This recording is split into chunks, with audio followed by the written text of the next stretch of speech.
Hello student, मैं commerce की teacher आपके लिए लेकर आ गई हूँ अर्थशास्त्र का पार्ट 3, अध्याय 1 का पार्ट 3, जो मैंने 3 पार्ट में डिवाइड किया था। तो ये आपका तीसरा पार्ट है। तो आगे के क्वेश्चन हम आईएमपी क्वेश्चन देखते हैं। पहला क्वेश्चन है इसमें, आर्थिक समस्या किसे कहते हैं और आर्थिक समस्या उत्पन्न होने के कारण बताइए और अर्थशास्त्र की विषय वस्तु बताइए। तो आर्थिक समस्या किसे कहते हैं, सबसे पहले हम ये देखते हैं। वैसे तो आप आर्थिक समस्या से परिचित होंगे ही, क्योंकि आप डेली लाइफ में देखते ही हैं और इससे जूझते रहते हैं। ठीक है, तो अर्थशास्त्र में इसका डेफिनेशन क्या बताया है ये देख लेते हैं। आर्थिक समस्या जो है, इसे प्रत्येक व्यक्ति अपनी आवश्यकता की संतुष्टि हेतु धन साधन की प्राप्ति हेतु प्रयत्न करता रहता है। यानी कि प्रत्येक व्यक्ति जो है धन कमाने के लिए तत्पर रहता है, लगा रहता है। ठीक है, किस लिए? ताकि अपनी आवश्यकता को संतुष्ट कर सके। तो वो क्या करता है कि साधन की प्राप्ति हेतु प्रयत्नशील रहता है एवं धन प्राप्ति पर उसका उपयोग अपनी आवश्यकता की संतुष्टि पर करता है। यानी जो धन प्राप्त करता है उसका उपयोग किस में करता है? अपनी आवश्यकताओं को संतुष्ट करने में करता है। इन्हीं क्रियाकलापों को आर्थिक क्रियाओं में शामिल किया जाता है। मतलब जो आप धन कमाते हैं ताकि अपनी आवश्यकताओं को पूर्ण कर सके, संतुष्टि प्राप्त कर सके, ये क्या है? आर्थिक क्रिया, फाइनेंशियल प्रॉब्लम। तो आर्थिक समस्या जो है, आर्थिक समस्या मूल रूप से जो है चुनाव की समस्या है। जब आपको दो वस्तु में चुनाव करना पड़ता है। ये कब करना पड़ता है? जब आपके पास जो साधन है वो क्या होते हैं? सीमित होते हैं। साधन मतलब धन, जो आपके पास सीमित होते हैं और आवश्यकताएं जो है असीमित होते हैं। तो इसी समस्या के कारण आपके सामने आर्थिक समस्या उत्पन्न होती है। मतलब आपको दो वस्तुओं में चुनाव करना पड़ता है। तो यहाँ पे आर्थिक समस्या मूल रूप से चुनाव की समस्या है, जो संसाधनों की सीमितता के कारण उत्पन्न होती है। हमारी आवश्यकताएं असीमित होती है, पर इन आवश्यकताओं की पूर्ति हेतु जो संसाधन है वो सीमित होते हैं और साथ ही वैकल्पिक प्रयोग वाले होते हैं। जैसे कि मैंने फर्स्ट पार्ट में भी बताया था कि वैकल्पिक प्रयोग यानी क्या होता है? वैकल्पिक मतलब होता है ऐसी वस्तु जिसका एक से अधिक जगह प्रयोग होता हो। मतलब भूमि, है ना? जैसे कि भूमि की घर बनाने में, कारखाने बनाने में, है ना, बहुत जगह उपयोग होता है। तो वो क्या हो गया? वैकल्पिक प्रयोग। अब उसमें चयन करना पड़ता है कि उसमें घर बनाए, कारखाने बनाए, है ना, कि क्या स्थापित किया जाए। तो वो क्या हो गया? वैकल्पिक प्रयोग। अब इसमें उदाहरण के लिए वही दिया गया है कि भूमि जो हमारे पास क्या है? सीमित साधन है, जिसके विभिन्न उपयोग घर बनाने में, कारखाने बनाने, अस्पताल बनाने में किए जाते हैं, जिसके फलस्वरूप चयन की समस्या उत्पन्न होती है, जो आर्थिक समस्या को जन्म देती है ना। तो इससे क्या उत्पन्न होती है? आर्थिक समस्या। अब आर्थिक समस्या उत्पन्न होने के कारण क्या है? जैसे कि जो जो पॉइंट्स हमने इसमें पढ़े हैं ना, उसी से इसके कारण बन जाएंगे, है ना। तो पहले कारण क्या है कि आवश्यकताओं का असीमित होना। जो हमारी आवश्यकता है वो अनलिमिटेड होती है, असीमित होती है, कभी खत्म नहीं होती। एक आवश्यकता खत्म होती है, दूसरी आवश्यकता उत्पन्न हो जाती है। तो एक कारण ये है। दूसरा कारण है संसाधनों का सीमित होना। जो हमारे पास संसाधन रहते हैं, मतलब जैसे कि धन हो गए, है ना, तो वो क्या होते हैं? हमारे पास सीमित होते हैं, बहुत लिमिटेड मात्रा में होते हैं, उसको सोच समझ के खर्च करना पड़ता है। ठीक है, दूसरा कारण। तीसरा क्या है कि संसाधनों का वैकल्पिक उपयोग होना। वैकल्पिक उपयोग बता चुकी हूँ मैं। भूमि, जैसे कि भूमि हमारे पास सीमित साधन है ना, और भूमि क्या है? सीमित है। तो हमको सोचना पड़ता है कि हम उससे घर बनाए, कारखाना बनाए, है ना, कि उससे क्या बनाए? अस्पताल बनाए। तो ये सोच समझ के हमको क्या करना पड़ता है? चयन करना पड़ता है। तो ये हमारा क्या हो गया? आर्थिक समस्या उत्पन्न होने के कारण हो गया, है ना। अब अर्थशास्त्र की विषय वस्तु देखते हैं कि विषय वस्तु में क्या क्या शामिल किया जाता है। अर्थशास्त्र की विषय वस्तु में उन्हीं तत्वों को शामिल किया जाता है जो हम लोग क्या करते हैं? अपने आर्थिक क्रियाकलापों को उपयोग करने में करते हैं। जैसे कि फर्स्ट पॉइंट है उपभोग। हम लोग क्या करते हैं? देखो, कंज्यूमर उपभोग करते हैं, है ना, यूज करते हैं। तो उपभोग क्या करते हैं? वस्तु, है ना, या किसी से सेवा लेते हैं। तो उपभोग एक आर्थिक क्रिया है जिसके द्वारा मानव की आवश्यकताओं की संतुष्टि के लिए वस्तु और सेवाओं की उपयोगिता का प्रयोग किया जाता है।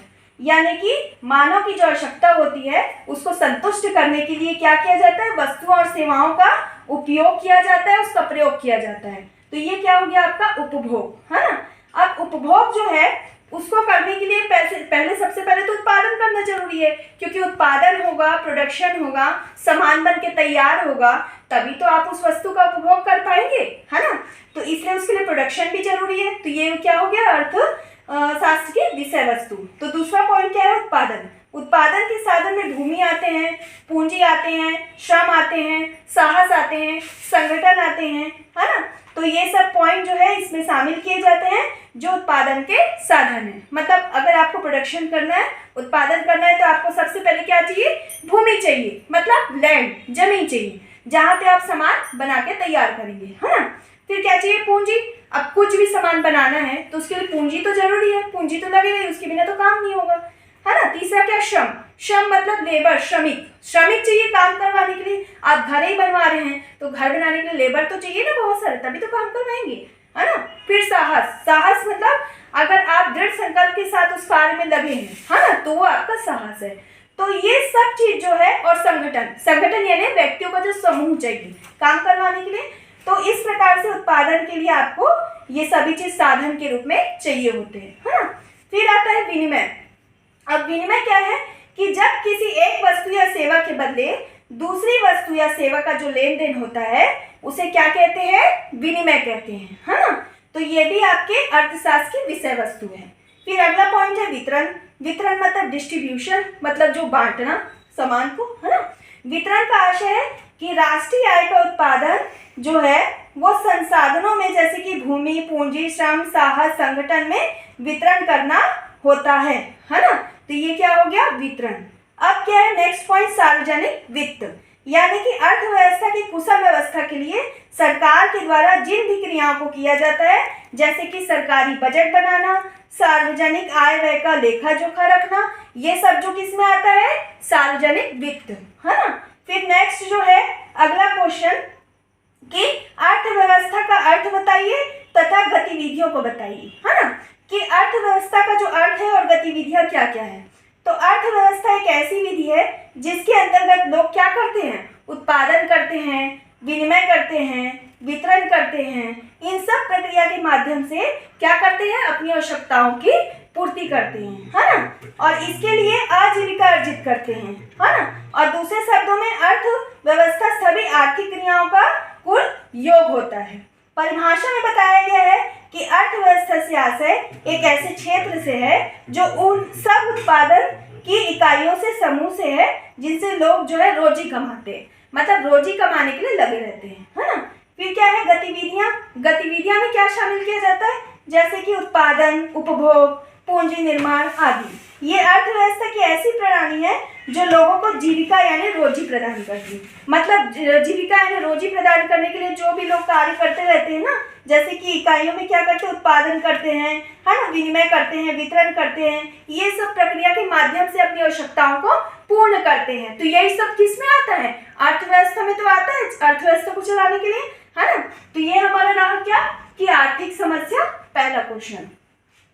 अब आता है आपका दूसरा क्वेश्चन कि अवसर लागत वक्र को तालिका और चित्रण समझाइए। मतलब अवसर लागत क्या है उसको वक्र यानी चित्र के द्वारा और वही तालिका के द्वारा समझाना। तो अब देखते हैं सेकंड क्वेश्चन। सेकंड क्वेश्चन है अवसर लागत वक्र को तालिका और चित्रण समझाइए। यानी अब अवसर लागत को समझाना है तो सबसे पहले हम अवसर लागत क्या है ये समझ लेते हैं, फिर उसका तालिका समझेंगे। अवसर लागत जो है एक उत्पाद की अवसर लागत उसे उत्पादित करने के लिए त्यागा गया विकल्प होता है। आपके पास दो ऑप्शन रहते हैं, उसमें दो ऑप्शन में से आपको सर्वश्रेष्ठ इकाई का चयन करना पड़ता है। सर्वश्रेष्ठ इकाई यानी दोनों में से जो सबसे अच्छा है ना। तो इसी को तो चयन की समस्या बोलते हैं ना, जो आर्थिक समस्या है। तो ये आपके सामने डेली लाइफ में उत्पन्न होती है। तो देखते हैं कि इसमें क्या बोला जा रहा है कि एक उत्पाद की अवसर लागत उसे उत्पादित करने के लिए त्यागा गया विकल्प होता है। मतलब एक अवसर के लिए दूसरे विकल्प को त्याग करना, अर्थात जब किसी संसाधन या वस्तु का प्रयोग एक विकल्प में करते हैं तो दूसरे विकल्पों में प्रयोग करने के लिए अवसर का त्याग करना पड़ता है।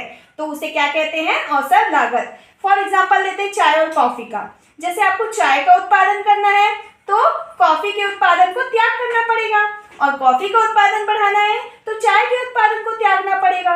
इसका मतलब एक के उत्पादन के लिए आपको दूसरे का उत्पादन का त्याग करना पड़ेगा, क्योंकि आपके पास संसाधन मतलब जो धन है वो सीमित है ना। सीमित है तो आपको उतने से धन में सोचना पड़ता है कि आप उसमें से कैसे सर्वश्रेष्ठ इकाई का चयन करें, यानी सबसे अच्छी वस्तु का चयन करें, क्योंकि आपके पास जो सीमित संसाधन है उसमें से अनलिमिटेड यानी असंख्य आवश्यकताओं को पूर्ण करना है। इसीलिए जो चुनाव की समस्या आती है तो उसके लिए क्या करना पड़ता है, दो वस्तु में से एक का त्याग करना पड़ता है ना। तो इसे ही अवसर लागत कहते हैं। अतः किसी संसाधन के यानी साधन के प्रयोग करने की अवसर लागत अगले सर्वश्रेष्ठ त्यागे गए विकल्प की लागत है। उदाहरण के लिए यदि एक उपभोक्ता को मौसम्बी के जूस का 1 गिलास लेने के लिए चाय के 3 कप का त्याग करना पड़ता है, तो वो जो जूस है उसके गिलास की जो अवसर लागत है वो चाय के 3 कप के बराबर होगी। मतलब आपको क्या करना पड़ रहा है, चाय के 1 कप के लिए 3 गिलास मौसम्बी के जूस का त्याग करना पड़ रहा है, या फिर 3 गिलास मौसम्बी के जूस के लिए 1 कप चाय का त्याग करना पड़ रहा है ना।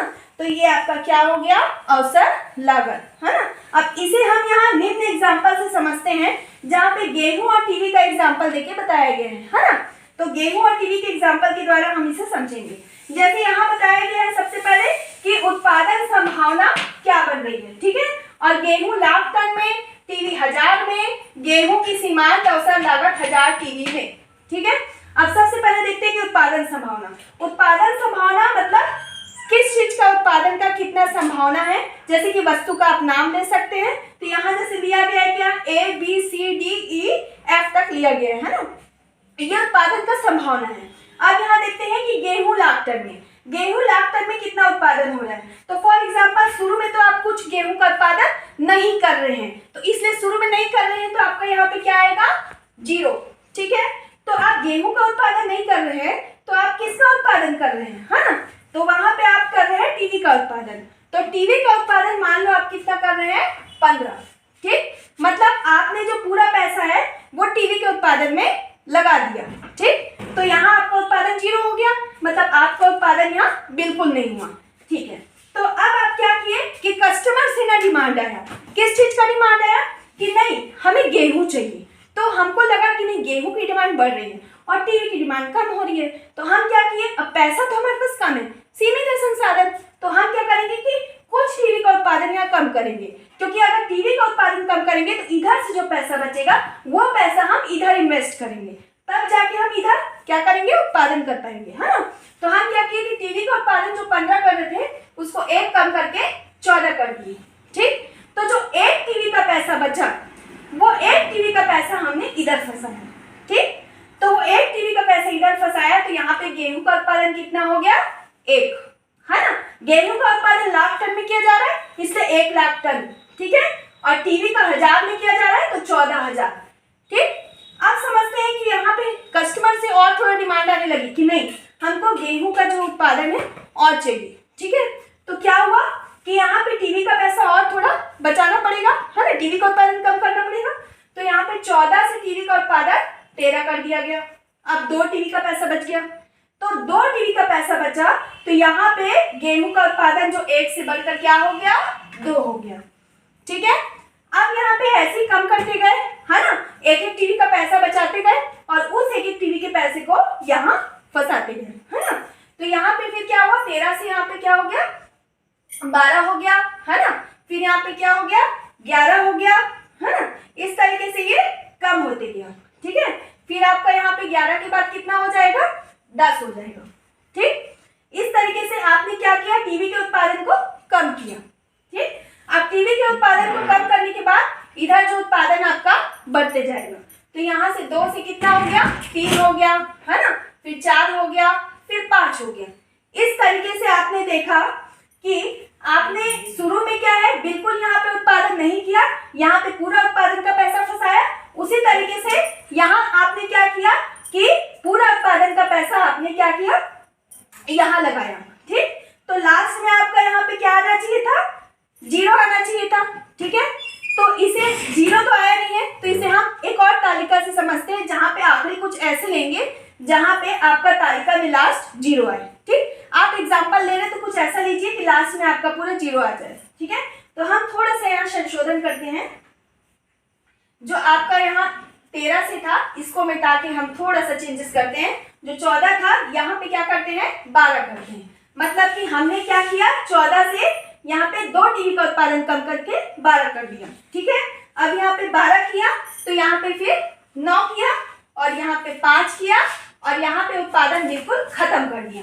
आपकी ऐसी स्थिति आनी चाहिए जैसे शुरू में थी। शुरू में आपकी स्थिति थी कि आपने पूरा पैसा टीवी में फंसाया था, तो यहाँ पे बिल्कुल इन्वेस्ट नहीं किया था, ठीक है। अब आपने पूरा पैसा यहाँ फंसाया, तो यहाँ आपने बिल्कुल इन्वेस्ट नहीं किया, अब आया आपका जीरो, ठीक। यानी आप अगर एज्यूम करके, कल्पना करके भी अगर कुछ अपने मन से नंबर्स ले रहे हैं, तो आपको ऐसा सोच के लेना पड़ेगा कि फर्स्ट एंड लास्ट कंडीशन जो है मैच करें, ठीक। या तो आप इधर बिल्कुल इन्वेस्ट कर रहे हैं, या तो इधर बिल्कुल इन्वेस्ट कर रहे हैं पूरा, ठीक है। तो आपका एक तरफ, दोनों तरफ में एक तरफ जीरो आएगा, है ना। इससे पता चला कि आपकी कई संभावना बन रही है। कई संभावना में आपकी कैसी संभावना बन रही है कि आपने जो है एक एक करके टीवी को जो है जितना भी क्वांटिटी में कम करते गए, तो उतने क्वांटिटी का जो पैसा है वो आपने इधर फंसाया, ठीक है। तो अब यहाँ देखते हैं कि गेहूं की सीमांत अवसर लागत 1000 टीवी में, है ना, 1000 टीवी में कैसे निकालेंगे। तो यहाँ जो आपने टीवी 1000 में निकाला ना, इसी को माइनस कर करके आपको गेहूं की सीमांत अवसर लागत निकालनी है, ठीक है। जैसे कि शुरू में आपका जैसे ये टीवी का 1000 में 15 है, ठीक, और दूसरा इसका नंबर कितना था 14, तो आप यहाँ करेंगे फर्स्ट में से सेकंड को माइनस, यानी कि 15 माइनस 14 बराबर कितना बचा आपका 1, ठीक। तो यहाँ जो अंतर आया एक टीवी का पैसा, वही टीवी का पैसा तो आपने इधर फंसाया, उसी एक को तो हम यहाँ निकाल रहे हैं, ठीक है। अब यहाँ आप क्या करेंगे कि सेकंड में से थर्ड को माइनस करेंगे, मतलब 14 माइनस 12, ठीक है। तो आपका यहाँ पे क्या आ जाएगा, 14 में से 12 माइनस करेंगे तो ये आपका बचेगा 2, मतलब आपने जब यहाँ पे 14 से यहाँ 12 किया, मतलब आपने 2 टीवी का पैसा जो क्या किया बचाया, तो 2 टीवी का पैसा आपने इधर इन्वेस्ट किया, ठीक है। अब आगे चलते हैं। अब आप क्या करेंगे, जैसे आपने 15 में से 14 माइनस किया, 14 में से 12 माइनस किया, वैसे आप 12 में से आप 9 माइनस करेंगे, ठीक है। तो यहाँ आ जाएगा 12 माइनस 9 बराबर कितना आएगा 3, है ना। अब आपने क्या किया कि 3 टीवी का पैसा जो है आपने इधर इन्वेस्ट कर दिया, ठीक है। अब लेते हैं कि जैसे 12 में से 9 माइनस किए, अब 9 में से 5 माइनस करते हैं, ठीक है। तो आपका कितना बचा 4, मतलब आपने 4 टीवी का पैसा इधर फंसाया, ठीक है। अब जैसे 9 में से 5 माइनस करते हैं, तो 9 में से 5 हो गया है ना, अब 5 में से 0 माइनस करते हैं, ठीक है। तो ये आपका कितना हो गया 5, मतलब आपने जो क्या किया कि 5 टीवी का पैसा इधर इन्वेस्ट कर दिया, क्योंकि 5 टीवी का पैसा इधर इन्वेस्ट किया तब जाके इधर 0। इसमें जो आपकी संभावना क्या बन रही है कि आपने यहाँ 0 किया, तब जाके उस पैसे को पूरा गेहूं के उत्पादन में फंसाया, तो आपका गेहूं का उत्पादन 5 लाख टन में हुआ। और शुरू में आपने जब पूरा टीवी के उत्पादन में फंसाया था, तो आपका टीवी का उत्पादन जो 1000 टन में हुआ था, ठीक है।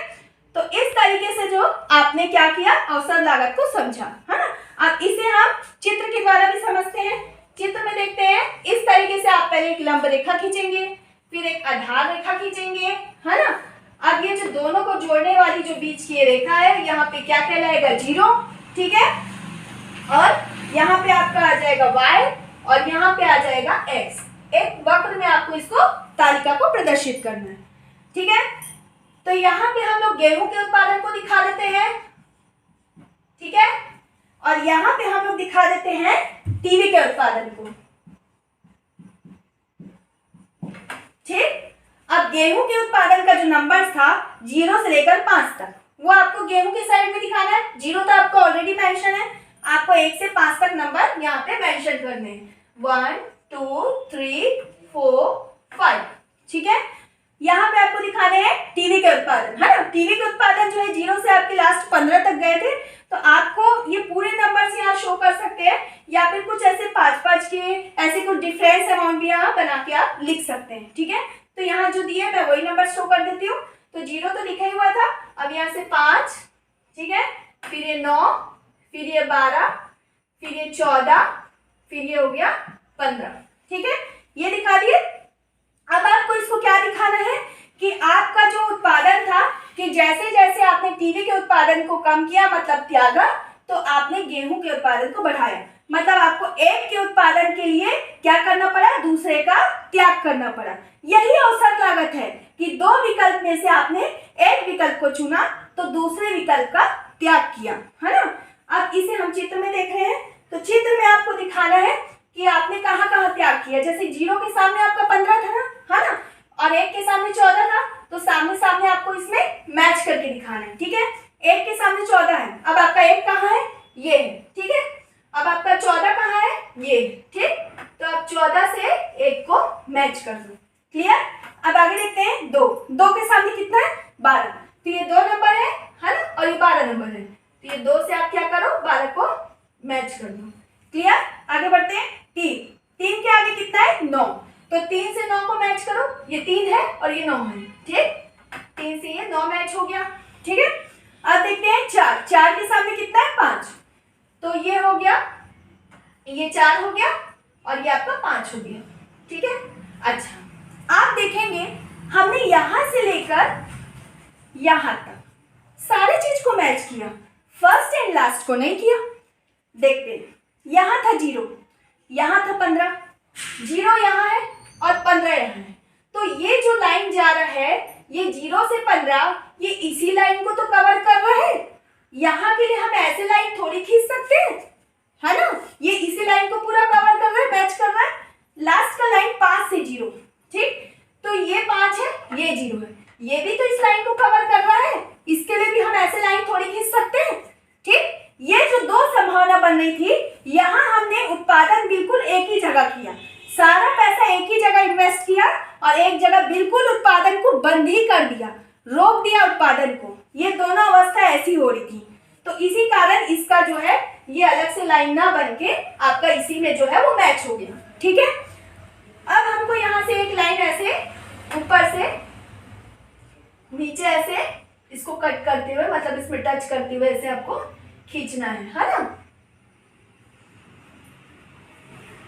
ठीक है, ये आपका मैच हुआ। अब इसमें आपको दिखाना है, आप कुछ भी नाम दे सकते हैं, चाहे आप यहाँ पे G दे दीजिए, यहाँ पे C दे दीजिए, ठीक है, या यहाँ पे H दे दीजिए, यहाँ पे D दे दीजिए, ठीक है, वो आप अपने अनुसार नाम दे सकते हैं।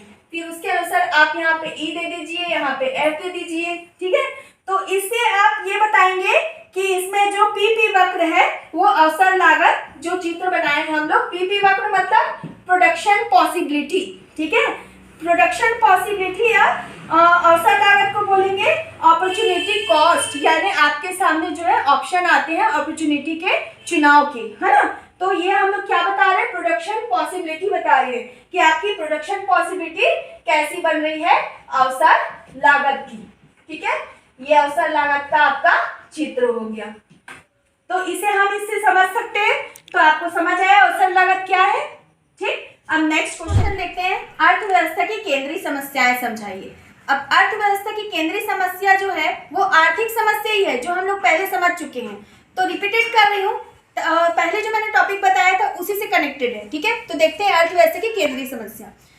अर्थव्यवस्था के संसाधन जो है दुर्लभ होते हैं, संसाधन दुर्लभ होते हैं कि सीमित होते हैं, सीमित मतलब बहुत कम मात्रा में होते हैं। जैसे कि मैंने बताया कि धन की समस्या हमेशा बनी रहती है, अब उस धन की समस्या के कारण जो हमारी आवश्यकताएं हैं वो असीमित होती है, कभी खत्म नहीं होती है, उसके कारण हमारे सामने आर्थिक समस्या उत्पन्न होती है। तो ये वैकल्पिक प्रयोग वाले होते हैं। वैकल्पिक प्रयोग यानी मैंने कई बार बता चुका है कि ऐसे संसाधन जो एक से अधिक जगह प्रयोग होते हों। अब एक से अधिक जगह क्या क्या चीज प्रयोग होते हैं, जैसे कि भूमि यानी लैंड, है ना, तो भूमि क्या होते हैं, जिससे हम लोग घर भी बनाते हैं, कारखाना भी बनाते हैं, अस्पताल भी बनाते हैं, तो उसमें चयन करना पड़ता है कि हम घर बनाएं कि अस्पताल बनाएं, है ना, तो इस तरीके से ये वैकल्पिक प्रयोग वाले वस्तु होते हैं, है ना। तो इसमें क्या होता है कि जिसके कारण हमको क्या करना पड़ता है, चुनाव करना पड़ता है ना, चुनाव का सामना करना पड़ता है। तो इस प्रकार समस्त अर्थव्यवस्थाओं के द्वारा चुनाव का दबाव बना रहता है ना, तो इसे हम लोग क्या कहते हैं, केंद्रीय समस्या। दूसरे शब्दों में सीमित संसाधनों के वैकल्पिक उपयोग में चयन की जो समस्या आती है उसे ही अर्थव्यवस्था की केंद्रीय समस्या के नाम से जाना जाता है ना। तो संसाधनों के आवंटन मतलब बांटना, डिस्ट्रीब्यूशन करना, यानी संसाधनों के आवंटन में जो बुनियादी समस्या आती है, बुनियादी समस्या जिन्हें अर्थव्यवस्था की 3 केंद्रीय समस्याओं में बांटा गया है। 3 केंद्रीय समस्या क्या क्या है, पहला है कि क्या उत्पादन किया जाए, फिर सोचते हैं कि कैसे उत्पादन किया जाए, फिर सोचते हैं कि किसके लिए उत्पादन किया जाए, मतलब क्या, कैसे और किया जाए, यही अर्थव्यवस्था की बुनियादी समस्या है ना। अब इसे हम डील से समझते हैं कि सबसे पहला टॉपिक कि क्या उत्पादन किया जाए, मतलब कि प्रत्येक अर्थव्यवस्था को यह चुनाव करना पड़ता है कि वह अपने सीमित संसाधनों से किन किन वस्तुओं का कितनी मात्रा में उत्पादन करे, है ना। यानी चूंकि एक वस्तु का जो अधिक उत्पादन है सामान्यतः दूसरे वस्तु के उत्पादन को कम कर देता है। अगर हम टीवी के उत्पादन को ज़्यादा बढ़ा देंगे तो गेहूं का उत्पादन कम हो जाएगा, और गेहूं का उत्पादन ज़्यादा कर देंगे तो टीवी का उत्पादन कम हो जाएगा। इसका मतलब एक वस्तु का अधिक उत्पादन सामान्यतः दूसरी वस्तु के उत्पादन को कम कर देता है ना। तो क्या उत्पादन किया जाए, इस समस्या के दो पहलू हैं कि किन संभावित वस्तुओं का उत्पादन किया जाए, मतलब एक अर्थव्यवस्था को उपभोक्ता वस्तु यानी कि चावल, गेहूं, कपड़े, और पूंजीगत वस्तु मतलब मशीन, उपकरण आदि, इन दोनों में क्या करना पड़ता है, चयन करना पड़ता है ना। तो इसके बीच उत्पादन के लिए चुनाव करना पड़ता है। फिर कितनी मात्रा में उत्पादन किया जाए, मतलब ये तो सोच लिया कि किन वस्तु का उत्पादन करें, फिर सोचेगा कि कितनी मात्रा में उत्पादन करें, है ना। यानी वस्तु का चुनाव करने के पश्चात उनके उत्पादन की मात्रा का भी निर्णय लेना पड़ता है, क्योंकि अगर ज़्यादा मात्रा में उत्पादन करेगा तो स्टॉक में अगर हमारा ज़्यादा पैसा फंस जाएगा और वो सामान नहीं बिकेगा तो हमारा पैसा जो है वेस्टेज हो जाएगा, है ना, और दूसरा वस्तु उत्पादन नहीं हो पाएगा। तो इसलिए सोचना पड़ता है कि कितनी मात्रा में उत्पादन किया जाए। फिर सेकंड पॉइंट है कि कैसे उत्पादन किया जाए। अब ये तो सोच लिए कि क्या उत्पादन किया जाए, अब सोचेंगे कि उत्पादन कैसे करें, है ना। तो यह समस्या उत्पादन की जाने वाले वस्तुओं के उत्पादन में प्रयुक्त होने वाली तकनीक की चयन की समस्या है। अब तकनीक मतलब मशीन, कि हम लोग किस मशीन से जो है उत्पादन करें, यानी कौन सी मशीन का इस्तेमाल करें, है ना। एक वस्तु का उत्पादन विभिन्न तकनीकों से प्रयोग से किया जा सकता है, यानी एक वस्तु का उत्पादन विभिन्न मशीनों के प्रयोग से किया जा सकता है, और सामान्य तौर पे तकनीकों को निम्न वर्ग में बांटा जा सकता है, श्रम प्रधान तकनीक और पूंजी प्रधान तकनीक, है ना। श्रम प्रधान तकनीक यानी इसमें अधिक श्रम लिया जाता है और पूंजी जो है मशीनों के रूप में प्रयोग किया जाता है, यानी जो श्रमिक से अधिक काम करवाया जाता है, लेबर से, है ना। और पूंजी प्रधान तकनीक, इसमें अधिक पूंजी ली जाती है और कम श्रम का प्रयोग किया जाता है। इन दोनों तकनीक में से क्या करना पड़ता है, चयन करना पड़ता है, ठीक। फिर क्या करते हैं, किसके लिए उत्पादन किया जाए, मतलब हम ये सोच लिए कि क्या उत्पादन करना है और कैसे उत्पादन करना है, तो अब सोचते हैं कि किसके लिए उत्पादन किया जाए, मतलब कि यह समस्या वर्ग के लोगों के चयन से संबंधित है ना। वर्ग मतलब जैसे अलग अलग वर्ग के लोग रहते हैं, अमीर, है ना, कम अमीर, गरीब, तो इसमें हमको वर्ग की समस्या में भी चुनाव करना पड़ता है कि हम अमीर वर्ग के लोगों के लिए उत्पादन करें कि गरीब वर्ग के लोगों के लिए करें कि मध्यम वर्ग के लोगों के लिए करें। हालांकि करना तो सबके लिए है, क्योंकि सब कैटेगरी के हिसाब से अलग अलग वर्ग के हिसाब से हमको उत्पादन करना पड़ता है।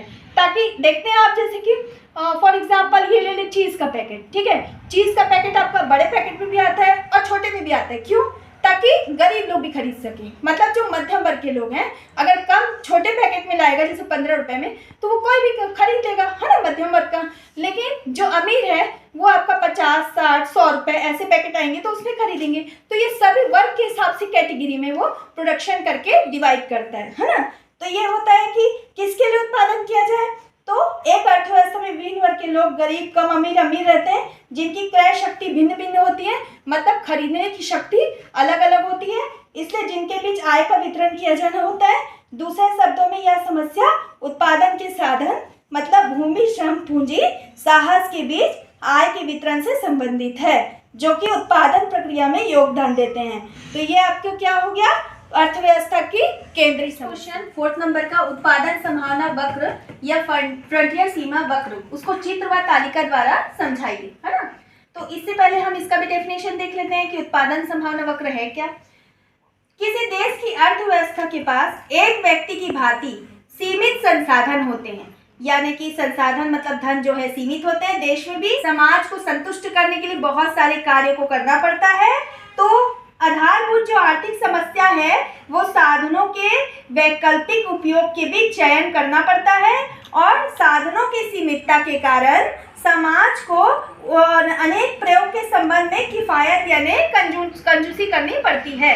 यानी समाज को क्या करना पड़ता है कि संसाधन में जो यूज करने के लिए जो साधन है उसमें कंजूसी करनी पड़ती है, और केंद्रीय और आर्थिक समस्याओं के विश्लेषण मतलब जांच की तकनीक के रूप में उत्पादन संभावना वक्र का प्रयोग किया जाता है ना। तो इसमें क्या है कि उत्पादन संभावना वक्र जो है ये दो वस्तुओं के ऐसे संभव संयोजनों को प्रकट करता है जो एक अर्थव्यवस्था में उपलब्ध तकनीक और दिए गए संसाधनों के पूर्ण व कुशलतम उपयोग से उत्पन्न कर सकती है। यानी समाज में अगर दिए गए जो संसाधन है उससे कुशलतम उपयोग करेंगे तभी जाके सीमित साधन में जो है असीमित आवश्यकताएं समाज की पूर्ण हो पाएंगी। तो अब इसे हम तालिका द्वारा समझते हैं, जिसमें तालिका में सबसे पहले बताया गया उत्पादन संभावना, जो इससे पहले क्वेश्चन में भी बताया गया था।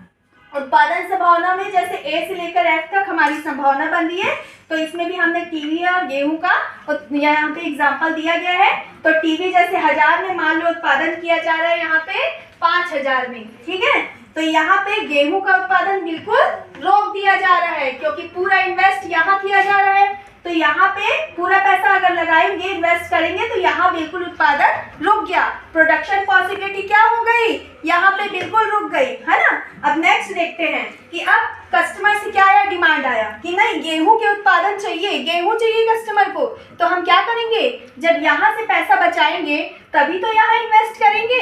तो हमने क्या किया कि टीवी के उत्पादन को 5 से कम करके 4 कर दिया।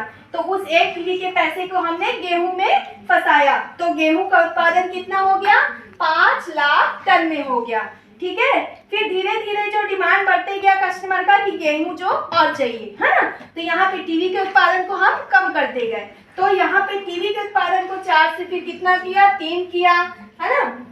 फिर यहाँ पे 2 किया, फिर 1 किया, फिर 0 किया। इस तरीके से टीवी के उत्पादन को एक एक कम करते गए। तो यहाँ पे उत्पादन हमारा गेहूं का बढ़ते गया। तो यहाँ पे 5 से फिर कितना हुआ, 10 हुआ, फिर 12 हुआ, है ना। फिर कितना हुआ आपका, 14 हुआ, फिर 15 हुआ। इस प्रकार पता चला कि टीवी के उत्पादन को कम करने से जो पैसा बचा वो गेहूं के उत्पादन में लगाया गया, है ना। तो आपकी प्रोडक्शन पॉसिबिलिटी कैसी बन रही है कि आपकी जो उत्पादन जो है वो टीवी में कम होते जा रही है और गेहूं में बढ़ते जा रही है ना। अब इसी को हम चित्र द्वारा समझते हैं वक्र में, है ना। तो ये आपने एक लंब रेखा खींची और आधार रेखा खींची, आप यहाँ इसे नाम दे देंगे O, Y and X, ठीक है। अब आप यहाँ पे फिर से दिखा देंगे गेहूं और यहाँ पे दिखा देंगे टीवी, है ना। अब जो गेहूं का जो नंबर्स था कितना था, 0 से लेकर 15 तक। 0 तो आपने मेंशन किया हुआ है, तो 5 से लेकर 15 तक यहाँ नंबर मेंशन कर देते हैं। 5, 10 और ये 12 और ये हो गया 14 और ये हो गया 15, ठीक है। और जो आपका टीवी का जो नंबर है वो यहाँ पे मेंशन करते हैं आपको, है ना। 0 से लेकर 5 तक है, 0 आपको ऑलरेडी मेंशन है, तो यहाँ से 1 से 5 तक नंबर लेंगे, 1 2 3 4 5, ठीक है। ये हो गए। बस जैसे पहले क्वेश्चन में हमने मैच किया था वैसे यहाँ भी मैच करना है। बट यहाँ का जो चित्र है कैसे मैच करना है, देखो आपको 5 के सामने 0 से इधर मैच करके दिखाना है और 0 के सामने 15 को मैच करके दिखाना है, ठीक है। तो देखिए चलिए आपका 5 कहाँ है, आपका जो 5 है इसमें यहाँ पे है, ठीक है। और 15 कहाँ पे है, यहाँ पे है। तो ये 5 से आपको 15 को मैच करना है, क्लियर। ये हो गए, है ना। अब ये कैसे मैच किए, देखिए सामने सामने है, लेकिन हमने फिलहाल अभी ऐसे मैच किए हैं। ये बताया है कि शुरू में भी यहाँ पे पूरा यहाँ प्रोडक्शन रुक चुका था और लास्ट में भी पूरा यहाँ प्रोडक्शन रुक चुका था। तो ये दोनों पॉसिबिलिटी ऐसी बन रही थी जहाँ पे एक जगह प्रोडक्शन रुक गया था, इसलिए हमने ऐसे मैच किया, सामने मैच ना करते हुए, कि 5 से दिखाया 15 को, जहाँ पे प्रोडक्शन पॉसिबिलिटी जो कैसी हो रही थी कि एक जगह दोनों में प्रोडक्शन रुक चुका था, ठीक है। तो ये 5 से 15 को मैच किया। फिर अब देखते हैं कि यहाँ पे 4 अवस्था आपकी कैसी बन रही थी। 4 अवस्था आपकी ऐसी बन रही थी जहाँ पे कुछ ना कुछ उत्पादन यहाँ कम किया जा रहा था, तो यहाँ पे उत्पादन को बढ़ाया जा रहा था, है ना। तो ये आपकी 4 अवस्था जो है आप इस तरीके से दिखा देंगे, है ना, मैच करते हुए कि आपकी जो प्रोडक्शन पॉसिबिलिटी बन रही थी कि आप कहीं कुछ ना कुछ उत्पादन कर रहे थे और कुछ उत्पादन को रोक रहे थे। तो यहाँ आपका जो हो रहा था क्या, संसाधनों का संसाधनों का विकास। यहाँ आपका क्या हो रहा था, संसाधनों का विकास हो रहा था, ठीक है। और यहाँ आपका संसाधनों का क्या हो रहा था, संसाधनों का पूर्ण कुशलता उपयोग, पूर्ण कुशलता उपयोग, ठीक है। और यहाँ आपका संसाधनों का क्या हो रहा है, अल्प उपयोग हो रहा है। संसाधनों का अल्प, अल्प मतलब कम ना, अल्प उपयोग, ठीक है। यानी यहाँ आपका बिल्कुल प्रोडक्शन रुक गया एक जगह, यहाँ आपका कुछ ना कुछ प्रोडक्शन हो रहा था, यानी आपका अल्प उपयोग तो हो ही रहा था कुछ ना कुछ, है ना। और यहाँ पे जो है संसाधनों का विकास हो रहा था, ठीक है। तो ये तीन कैटेगरी को इसमें बताया गया है। तो आप समझे होंगे कि उत्पादन संभावना वक्र क्या है, कि कभी प्रोडक्शन जो है बिल्कुल रुक जाता है, कभी प्रोडक्शन जो है मिनिमम चलता है, मतलब बीच में, कि कहीं का प्रोडक्शन बढ़ रहा है तो कहीं का प्रोडक्शन कम हो रहा है, लेकिन प्रोडक्शन रुका नहीं। तो ये दो अवस्था से तो बेटर ही है कि कुछ प्रोडक्शन चलते रहे। आपका बिल्कुल प्रोडक्शन बंद हो जाएगा तो वो जो है मंदी की स्थिति आ जाएगी। इससे बेटर है कि कुछ यहाँ प्रोडक्शन कम करके दूसरे में प्रोडक्शन बढ़ा दिया जाए। तो ये आपका अवसर लागत में भी आ जाएगा और यही आपका उत्पादन संभावना वक्र में भी आ जाएगा। मतलब ये जो पूरा इकोनॉमी का जो चैप्टर है, जो मैंने आर्थिक क्रिया से रिलेटेड जो बताया, पूरा उसी से रिलेटेड है, पूरे उसी शब्दों को इसमें बताया गया है। यानी आप एक क्वेश्चन पढ़ते हैं तो पूरा उसी के रूप में उसको डील कर सकते हैं। इसलिए मैंने जो 3 वीडियो बनाया है उसमें रिलेटेड क्वेश्चन का वीडियो रखा है। जैसे फर्स्ट पार्ट में मैंने वेस्टी से रिलेटेड रखा था, पूरा वेस्टी का क्वेश्चन दिया था, और सेकंड पार्ट में मैंने जो दिया था वास्तविक से रिलेटेड, और थर्ड पार्ट में जो दिया है आर्थिक से रिलेटेड। तो तीनों में रिलेटेड क्वेश्चन दिए हैं, ये तीनों फर्स्ट अध्याय के हैं। आपको वीडियो अच्छा लगा हो तो लाइक कीजिए, सब्सक्राइब कीजिए और बेल आइकन को दबाना ना भूलें। धन्यवाद।